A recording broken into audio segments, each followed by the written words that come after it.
तरखान दुकान बंद करके घर गया तो कहीं से घूमता फिरता एक सियाह कोबरा नाग उसकी वर्कशॉप में घुस आया। यहाँ बजाय तो नाग की दिलचस्पी की कोई चीज़ नहीं थी, फिर भी इधर से उधर और ऊपर से नीचे जायज़ा लेता फिर रहा था कि उसका धड़ वहाँ पड़ी एक आरी से टकराकर बहुत मामूली सा जख्मी हो गया। घबराहट में नाग ने पलटकर आरी पर पूरी कुव्वत से डंग मारा।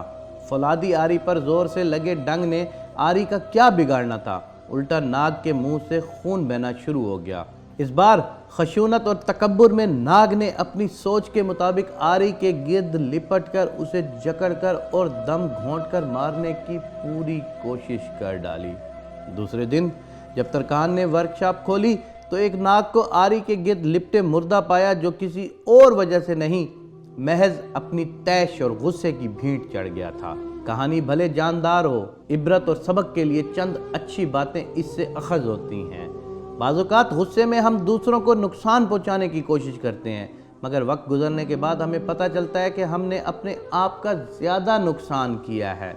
अच्छी ज़िंदगी के लिए बाज़-औक़ात हमें कुछ चीज़ों को, कुछ लोगों को, कुछ हवादसात को, कुछ कामों को, कुछ बातों को नज़रअंदाज करना चाहिए। अपने आप को ज़हानत के साथ नज़रअंदाज करने का आदी बनाइए। ज़रूरी नहीं कि हम हर अमल का एक रद्द अमल दिखाएं।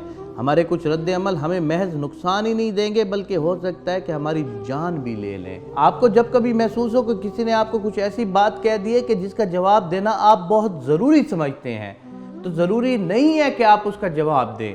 आपको कभी कभी उस बात को इग्नोर करने से इतना फ़ायदा होता है, इतना फ़ायदा होता है कि आपकी सोच भी उस तरफ नहीं जाती। क्योंकि मोहब्बत से इग्नोर करना नफ़रत की आग से जज्बात में भड़क कर उसको जवाब देना आप ही की ज़ात को नुकसान पहुंचा सकता है।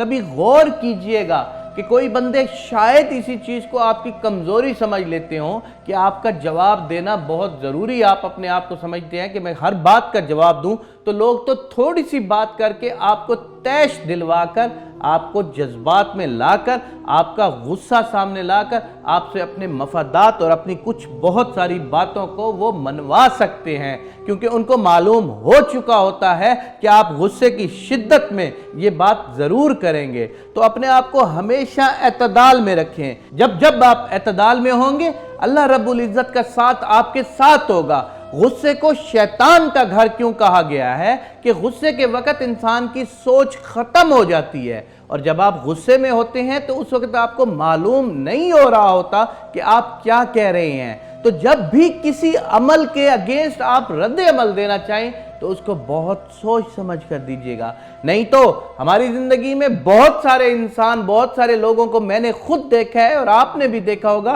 कि जिनका हश्र इस नाग कोबरा की तरह हुआ है कि जिसने गुस्से में आकर आरी के साथ मुकाबला करना शुरू कर दिया। उस बेचारे को नहीं पता था कि उसका जितना भी ये अमल है ये उसको खुद को नुकसान पहुंचा रहा है। तो हमें उस नाग और कोबरा की तरह गुस्से में आकर अपने मुखालिफ से बदला लेने की बजाय अगर उस चंद लम्हों की धीमे मिजाज से सोच रखकर उसको इग्नोर कर कर अगर हम उससे आगे निकल जाएं तो शायद हमारी वो ज़िंदगी भी आसान हो जाए और आखिरत भी आसान हो जाए। और खुदावंद करीम पर जब भी हम किसी के किए का बदला छोड़ देंगे तो खुदावंद करीम का बदला तो बहुत अच्छा होता है। इसलिए अपने गुस्से को काबू में रखें, और ज़रूरी नहीं होता कि हर अमल का आपने रद्द अमल देना है।